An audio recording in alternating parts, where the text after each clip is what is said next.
porque no vivimos en un Estado fallido, que más somos los buenos que los malos, y que lo que se ha revelado en el caso Purga o Metástasis son hechos aislados de la función judicial, cierta aparente penetración del narcotráfico en esas instancias que estamos viendo con estos... Yo pensé que usted iba a decir, nosotros los buenos somos más mensos, no sé qué No, usted no, quiso. los Ya buenos no, somos no, más no porque, más, ya está porque bien. no podemos, por la falta de probidad Ya. y por hechos delictivos de algunos funcionarios de la función judicial, sostener que todos los jueces No, son malos. no hablamos de No, todo, no. pero Yo hablamos pienso de minoría o de de mayoría. minoría, De minoría. evidentemente de minoría. Bueno, Yo ejerzo más de 40 años en mi profesión yo y lo hay sé, es un excelentes litigante. jueces Eduardo, a nivel nacional. pero lo que usted nos dice, en el fondo, es incongruente con la realidad nacional. Si lo que usted nos manifiesta fuese verdad, es decir, un amplio Estado de Derecho, con jurisprudencia, con juridicidad, este país no estaría como está, pues. Este es un Estado fallido, sin recursos. Esa es la realidad. Lo que usted nos está diciendo es inconsecuente con la realidad del país. Bueno, yo le estoy hablando del plano del escándalo que tiene que ver con los jueces, porque muchas veces se generaliza. Pero yo sí creo que estamos en un estado... Es que No, un no, yo país sí sin creo justicia que a nivel no puede existir. socioeconómico, mira, yo creo que, mira Gonzalo, yo creo que a nivel socioeconómico, entre comillas, podríamos decir que es un estado fallido. ¿Por qué? Porque no hay políticas públicas, sociales y económicas desde el 2017, gobierno de Moreno, gobierno de Lazo y después este gobierno que satisfaga a las grandes mayorías que sufren, digamos, tremendamente desde el punto de vista económico. Ahora la juventud está, por ejemplo, migrando. Creo Es que, decir, creo que debes porque retroceder un poco yo me los voy años. anteriormente al gobierno de Correa, porque el gobierno de Correa de 10 años, a mi juicio, fue un gobierno positivo y hay un legado positivo en obras materiales, en reducción de la criminalidad, en justamente en atenciones a los más necesitados. Y por eso 300.000 millones de dólares en ingresos que no están reconocidos en ninguna parte. Mira, yo siempre pregunto lo siguiente: ¿por qué razón el expresidente Rafael Correa Delgado, mi amigo, al cual yo lo defiendo en las redes públicamente sin ser afiliado a su movimiento político, yo digo, ¿por qué razón, a pesar de los ataques diarios y permanentes de la prensa escrita y televisiva del Ecuador, a pesar del ataque que le dan y le dicen de todo? Hoy escuché esta mañana que hasta narcotraficantes le han dicho, Jorge Ortiz lo dijo esta mañana en Contacto Directo, junto a, que es un narcotraficante, en otras palabras, junto a Jaime Nebot. Cuestiones que dan hilaridad porque lo hablan y lo dicen sin peso probatorio. Y sin pruebas. Entonces, ¿por qué razón, pregunto yo, Rafael Correa, desde que salió del poder, no ha descendido en su grado de aceptabilidad nacional ante el pueblo ecuatoriano? Desde el año mayo de 2017. ¿Por qué? Porque la gente sabe que este hombre trabajó positivamente por el bien del Ecuador, que tuvo errores. Tú me puedes sacar los errores. Claro que los ha tenido, como todo gobernante los tiene. Pero él no baja de su popularidad. Y por eso lo sentenciaron el año 2020 para impedir que Rafael Correa sea candidato a la vicepresidencia del Ecuador. Porque yo estoy seguro, mañana o pasado, y espero que Dios me dé vida para ver eso, cuando se demuestre que el caso Sobornos, esta condena por influjo psíquico, que no tiene basamento legal, no tiene basamento legal. Y ese es otro aspecto que se puede analizar a nivel jurídico en otras instancias, sea ese proceso declarado nulo y pudiera venir el Ecuador. Yo te aseguro 100% que Correa, si es candidato a la vicepresidencia, porque la Constitución no le permite ser candidato a la presidencia de la República, gana en primera vuelta, porque es una persona que tiene ascendencia en el pueblo ecuatoriano, la mayoría del pueblo ecuatoriano que está, como tú dices, cansada de este estado fallido, que los gobiernos llegan y no cumplen. El actual gobierno prometió A, B, C, y podemos analizarlo, y hace todo lo contrario de lo que el presidente Noboa lo dijo en campaña. ¿Por qué esa desesperación de regresar al poder? No, Correa no ha dicho que tiene la desesperación de regresar al poder. Pero tuvo intención de ser candidato a la Sí, vicepresidencia. yo sé, tuvo intención, por supuesto. Y para ser candidato hay que querer serlo, pues. Bueno, yo no le he preguntado eso, ¿no? Yo pienso que un hombre joven, todavía no tiene ni 60 años de edad, Los se tiene. siente con mucha fuerza, energía. Su movimiento político es el movimiento más consistente y fuerte del Ecuador. Doctor Franco, ¿usted piensa firmemente que esa sentencia al expresidente Correa Delgado, Rafael Correa Delgado, ha sido forjada? Pero por supuesto, mire, le doy en un minuto. La fiscal general del Estado, cuando hizo la acusación en la audiencia de juicio, dijo que Correa era responsable, autor mediato, porque era el jefe de la criminalidad organizada y se basó en un argumento que está en el COIC, que es porque tenía la jefatura del grupo de mando, ¿no? Igual que se lo condenó a Fujimori en la teoría de Roxin en el Perú. Entonces, los jueces no acataron, no cumplieron porque no había sostenibilidad probatoria de esta acusación fiscal. Y en lugar de declarar en sentencia y ratificar el estado de inocencia de Rafael Correa, que nunca la fiscal había dicho que él era autor mediato por participación de influjo psíquico para ejercer el cohecho, los jueces que dijeron que Correa era responsable y lo condenaron a 8 años de prisión por influjo psíquico, porque era un autor mediato que había irradiado, pero es que así lo dice la sentencia, había irradiado en todas las instituciones del Estado, una cosa bárbara que no tuvo, digamos, ninguna base probatoria. Y por eso es que el expresidente ha presentado en la Comisión de Derechos Humanos en Ginebra de las Naciones Unidas su correspondiente, digamos, reclamación. Eso significa que la fiscal, perdón que lo interrumpa, actual, ha respondido al expresidente Lenín Moreno, ha respondido a Lazo y ahora responde a Daniel Noboa porque ella continúa con su acusación. Mire, yo lo que puedo decir, algo que está en la prensa, en YouTube, cuando lo entrevistaron a un señor, no recuerdo el nombre, que era del gobierno de Moreno, él dijo que el presidente Moreno la había puesto allí, estaba en la UAFE, porque era la más calificada de todos. Juan Sebastián Roldán. Así lo dijo abiertamente, porque entonces tenía 10 sobre 20 en un examen escrito y también se peló en el examen oral, porque ella no sabe derecho procesal penal, entonces fue elegida. Pero fue en el caso, en el Consejo Transitorio de Trujillo, eso todo el Ecuador lo sabe. Doctor Emanuel, a ver si continuamos con el asunto para cuál era el tema. Y el tema era cómo es que la fiscal, doña Diana Salazar, a quien mi respeto, ha dejado los temas de lado y ahora ahí están los chats que están cruzándose entre el ruso, como le denominan, y la fiscal. Si eso fuera real, ¿qué significa toda esta situación cuando dice que Guillermo Lazo sabía lo de cómo estaba metida su familia, que estaba metido el señor, su cuñado, y que sabía él, fue notificado y fue presionado para que nombraran a la señora Tanya Varela comandante general y por ende también suspendieran este juicio, que eso es gravísimo, ¿verdad? Es lo que se está en esos chats. Además de otras inculpaciones, ¿cómo es el asunto del Gran Padrino? A ver, el tema primero de Ronnie Aliaga.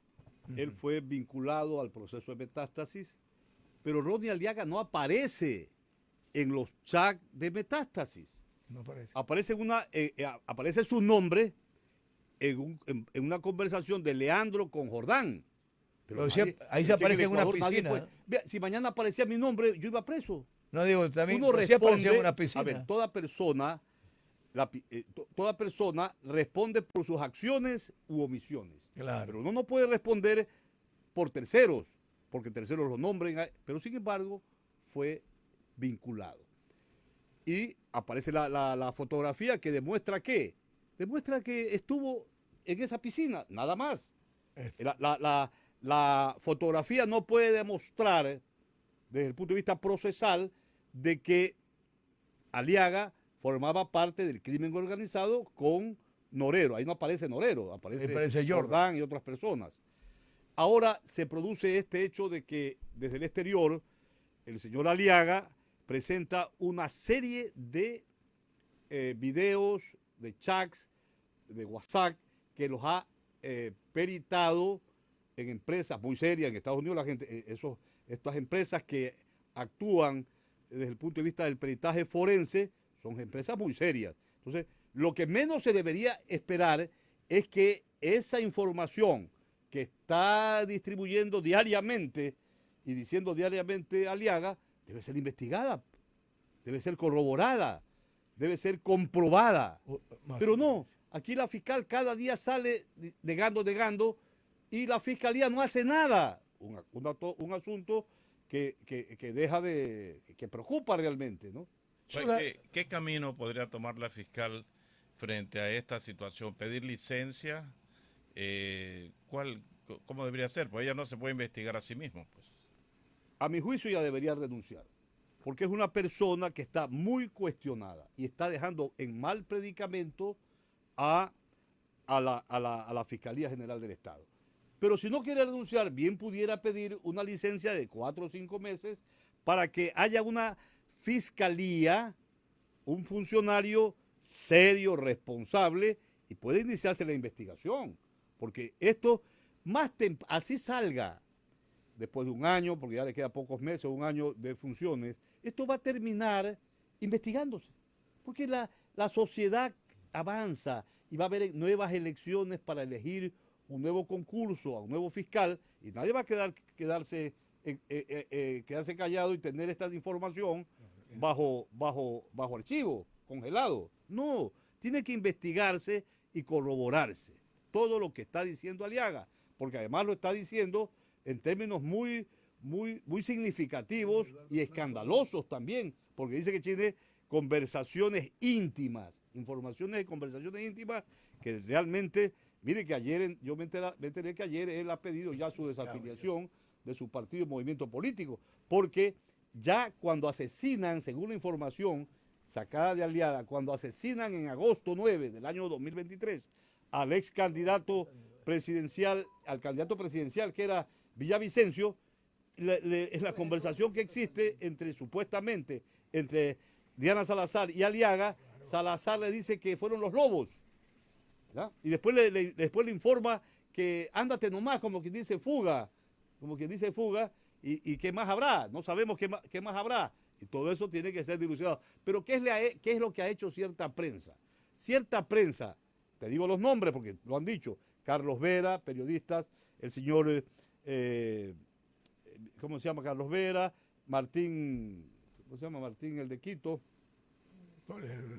el que era 4 Pelagatos, Martín, Payares. Martín Payares, y el señor de Radio Centro.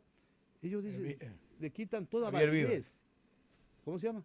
Juan Javier Benedetti, le quitan toda consistencia. No, todo esto tiene que ser, porque hay una podredumbre generalizada de metástasis, de purga.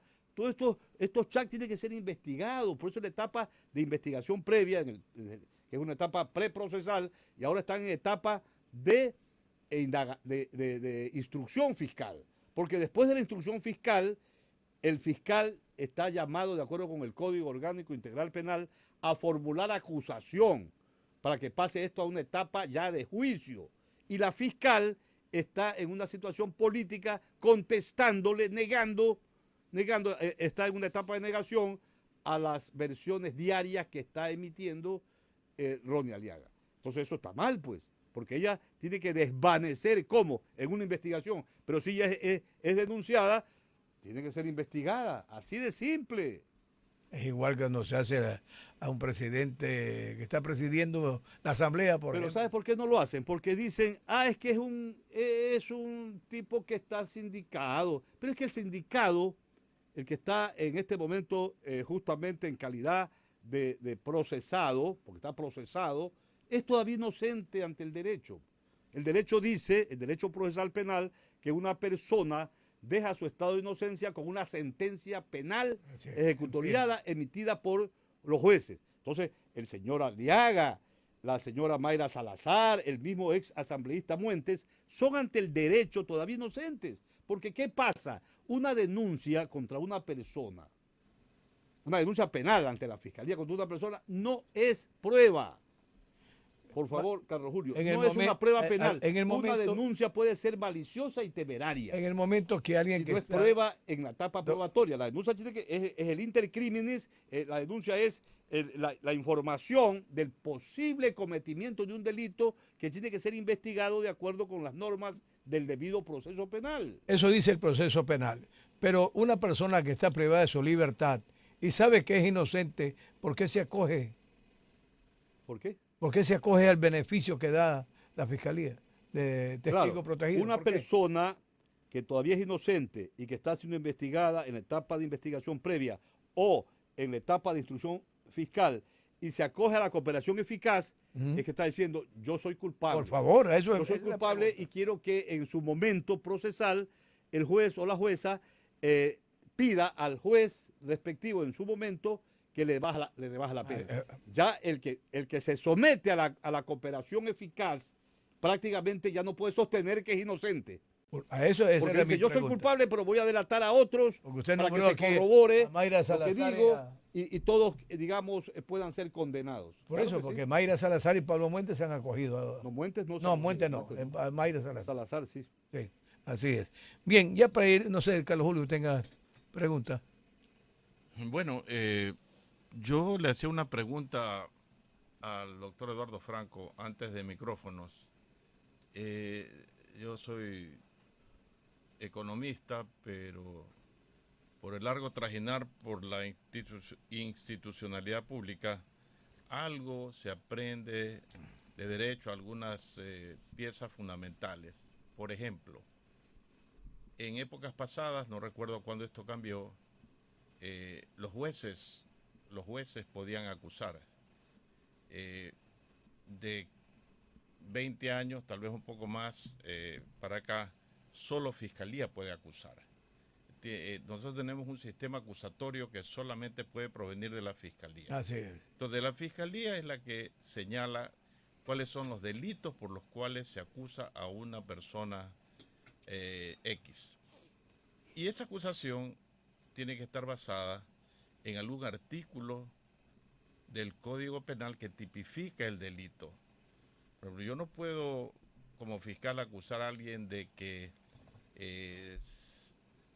ha volado en una nave espacial a la luna y regresó y de repente robó. O sea, hace el descabellado. Tiene que estar allí en el Código Orgánico Integral Penal. Entonces a mí siempre me ha llamado la atención y tal vez sería bueno que el doctor Franco para esta radio audiencia lo explique de manera concreta. El cargo por el cual se lo sentencia a el expresidente Correa, ¿cuál es exactamente? Porque se habla que es influjo psíquico. Y yo no sé, pues voy a tener que revisar el Código Orgánico Integral Penal a ver en qué artículo se habla de influjo psíquico.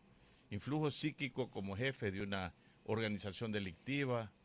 Algo debe haber para que tenga asidero. Es lo yo realmente no conozco y por eso le pregunto a quien es un profesor en Derecho, Eduardo. Sí, yo lo he dicho desde que ocurrió, Carlos Julio, este hecho lamentable desde el punto de vista procesal. He considerado, porque soy profesor de Derecho Procesal Penal en la Facultad de Jurisprudencia de la Universidad Católica de Santiago de Guayaquil, el proceso sobornos es un proceso fraudulento, es una tramoya que se instauró y que tenía un objetivo político de justamente sentenciar, condenar a Rafael Correa Delgado para impedir que sea candidato, que inscriba su candidatura a la vicepresidencia del Ecuador en septiembre del año 2020. Las elecciones fueron en febrero del 2021.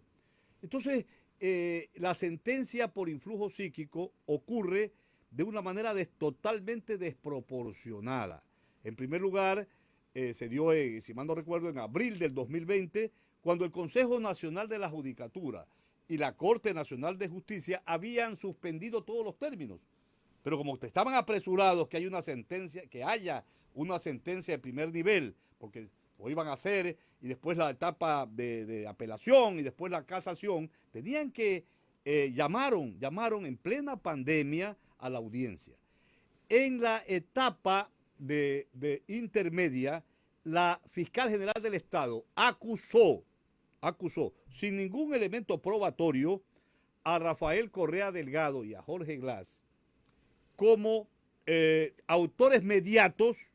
El autor mediato es el tipo que está atrás, el autor intelectual, que se llaman ahora. Como autor mediato, porque consideraba que Rafael Correa era el jefe de autor mediato de la organización delictiva, ¿no? Había ejercido poder de mando de la organización delictiva en base al artículo 42, numeral 2, literal 3, si mal no recuerdo, el último literal, que establece esa categoría de autoría. La fiscal tipificó con ese artículo. Con ese artículo, que es el mismo en el cual fue sentenciado hace muchos años atrás el expresidente del Perú, Fujimori. Se recogió a partir del 2016, cuando entró en vigencia el COIC, esta doctrina de Roxin. Pero ¿qué pasa? Los jueces, en lugar de sentenciar por ese delito, que tampoco ha sido probatorio, los jueces inobservaron. Y si inobservaron, debieron haber ratificado el estado de inocencia de Rafael Correa y de Jorge Glass. Perdón, Eduardo, solamente para ir aquí aclarando.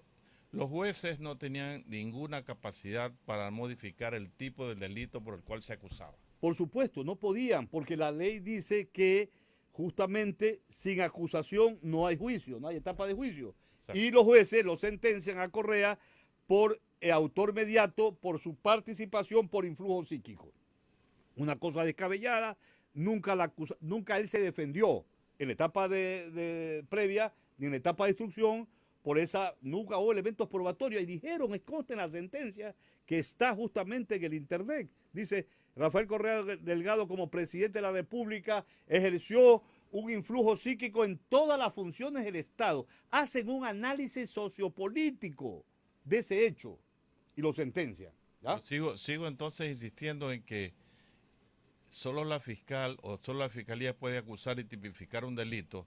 El momento que los jueces no acogieron la acusación de la fiscalía, lo único que podían hacer ellos es de repente devolver a la fiscalía y que reformule los cargos, pero no podían ellos cambiar. Ya en la etapa de juicio, donde se entra justamente a la presentación de la prueba, ya los jueces o acogen la prueba, los elementos probatorios de la fiscalía, o acogen los elementos probatorios de los procesados. Los jueces debieron haber hecho en la sentencia la ratificación de la inocencia, tanto de Rafael Correa como de Jorge Glass. Porque además, ningún procesado de los empresarios dijo que habían entregado dinero a Jorge Glass ni a Rafael Correa por soborno.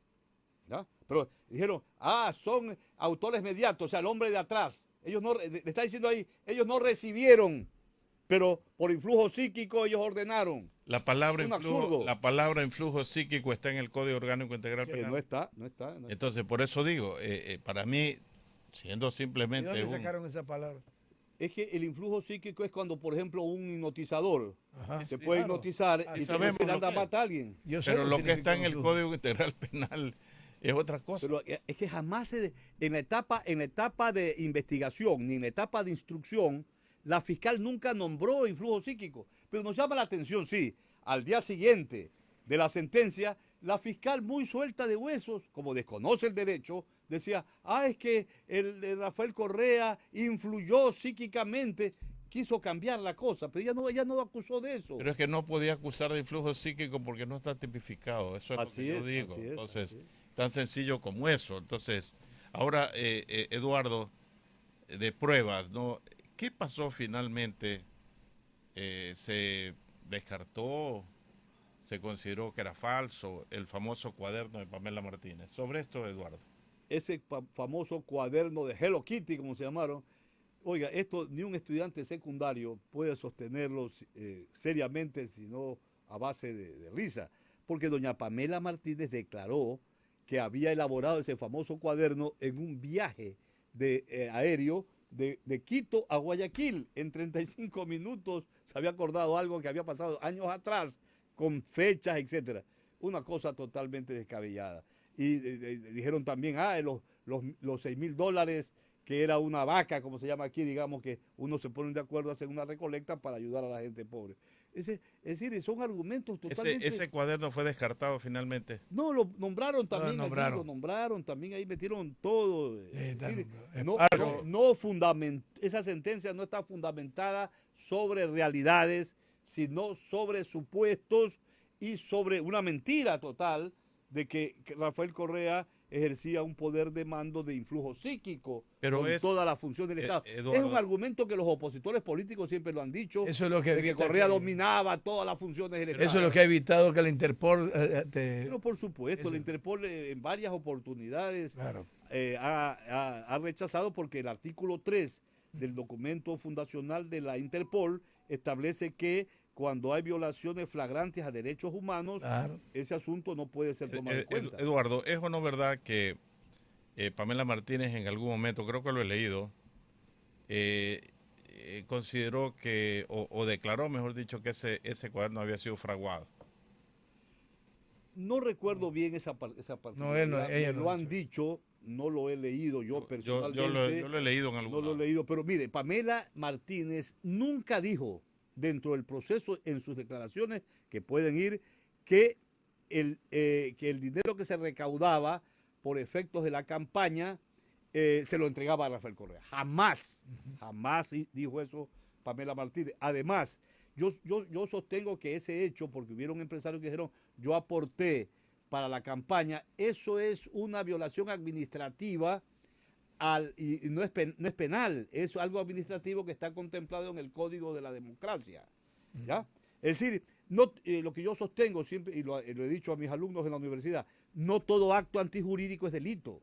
¿Es verdad? No todo acto antijurídico. Hay actos antijurídicos que pueden ser, y todo acto doloso, hay hechos dolosos civil, como la cuestión esta de que si en campaña electoral se entrega dinero más allá de lo permitido, eso no es delito, eso es infracción electoral. Hay infracciones electorales administrativas. Bien, ya para finalizarte, doctor Eduardo Franco Olor, esta trama que realmente, y con todo lo que usted nos indica aquí, una vez más se confirma que aquí quien está en el poder es el que ejerce los destinos de alguien. Si alguien quiere forjarle a usted una denuncia y no le gustó lo que usted dijo, los mete preso y se acabó. Y todo depende por el momento histórico. A Correa le han dicho de todo. Lo sentencian por influjo psíquico. Es corrupto, cohecho. De todo, así es. Ahora, como está de moda la cuestión esta, y hay chats que tienen que comprobarse, la penetración del narcotráfico en ciertas instancias judiciales y políticas, es narcotraficante. Bueno, ya... todo es cuestión quería terminar con esto. Para tratar de disminuir su imagen histórica y de respaldo popular, que sí los tiene Rafael Correa. Y yo estoy absolutamente seguro, mi querido John y Carlos Julio, que más temprano que tarde esa sentencia, ese proceso por influjo psíquico, el famoso proceso sobornos, que nosotros le decimos proceso bochornos, se caerá, será declarado nulo. Y todos quienes intervinieron y se prestaron, los jueces de la Corte Nacional de Justicia, tendrán que ser debidamente sancionados, porque no se puede permitir en el Ecuador que una persona o personas inocentes sean declarados culpables. Ya con esto, solamente para finalizarte, doctor Eduardo Franco, voy a entrar al campo de la especulación, que sé que eso no le gusta a los catedráticos. Esta muerte de Fernando Villavicencio parece que fue a propósito, para impedir que gane la candidata a la Revolución Ciudadana. Y se lo dice no solamente por los chats que están saliendo a última hora de parte de Ronnie Aliaga y y Diana Salazar, sino los chats anteriores, en lo que se dice, es más, hay oficiales, tenientes coroneles, como Luis Gerazo, que va a estar aquí la próxima semana, y Rangel, coronel Rangel, que van a venir a decir exactamente lo que ellos dicen, cuál es la verdad, porque no todos han dicho la verdad. Y entre ellos dice que la fiscal sabía quién había asesinado anteriormente esto, y que ella sabía que eran los Lobos, y que posteriormente lo dijo. La pregunta es, ¿este daño se hizo a propósito, ya que ella sabía meses atrás, lo dijo en febrero después de las elecciones, este asesinato fue profeso para no dejar ganar la candidatura a la candidata? Aquí no entramos en el plano de la especulación, sino en el plano empírico de la demostración. Ya. El 9 de agosto, el miércoles 9 de agosto del año 2023, hasta las 5 de la tarde, Luisa González era la ganadora en primera vuelta de las elecciones, creo que del 15 o del 20, del 15 de agosto, o del 20 de agosto, no recuerdo. Del 20. Del 20 de agosto. Y eso lo puedes comprobar con las mediciones diarias que hacían y constan los archivos, perfiles de opinión, datos y el resto de encuestadoras. Ocurre a las 6 de la tarde el asesinato de Fernando Villavicencio y de mala fe muchos dirigentes políticos comenzaron a decir, la culpa es el correísmo. Diariamente lo lincharon totalmente. Bajó un punto y terminó, ella no ganó la primera vuelta. Eso no es especulación, eso es realidad. Matan a Villavicencio para perjudicar la candidatura de Luisa González a la presidencia del Ecuador. Eso es indudable. Impresionante. Realmente es impresionante. Esperamos que algún día la verdad, porque algún día va a llegar la verdad, como usted dice. La verdad, tarde o que temprano va a llegar. 9 de la mañana con 18 minutos. Muchas gracias, doctor Eduardo Franco Olor. Gracias a usted Siempre por esa generosidad que tiene de venir presencialmente y estar dispuesto a dar pues sus opiniones. Gracias a mi querido doctor Carlos Julio Emanuel. Muchas gracias, John. Gracias al doctor Eduardo Franco. Lo he visto muy pensativo. ¿Será que va a perder el MLE alguna cosa? No, va ganando. Estamos punteando, ¿no? Estamos punteando. Y el domingo se define la punta. Barcelona, yo creo que... Estamos bien. Estar por la mitad de la tabla. Estamos bien. Pero así es que está, pues, mitad de la tabla. Nosotros somos con el ave Fénix, pues no el plan Fénix, somos como el ave Fénix. Mal ejemplo. Bien, mis queridos amigos, muchas gracias. Gracias por su sintonía de Radio Águila, Radio La Verídica y Canal Águila TV. Sin más, muchísimas gracias por haber estado con nosotros. Me hubiera gustado que me pongan el índice de la gente que estaba conectada. Me dicen que ha habido más de 1.200 personas conectadas. Que Dios me los guarde, que Dios me los bendiga. Gracias y conmigo será hasta el día de mañana si Cristo no ha venido.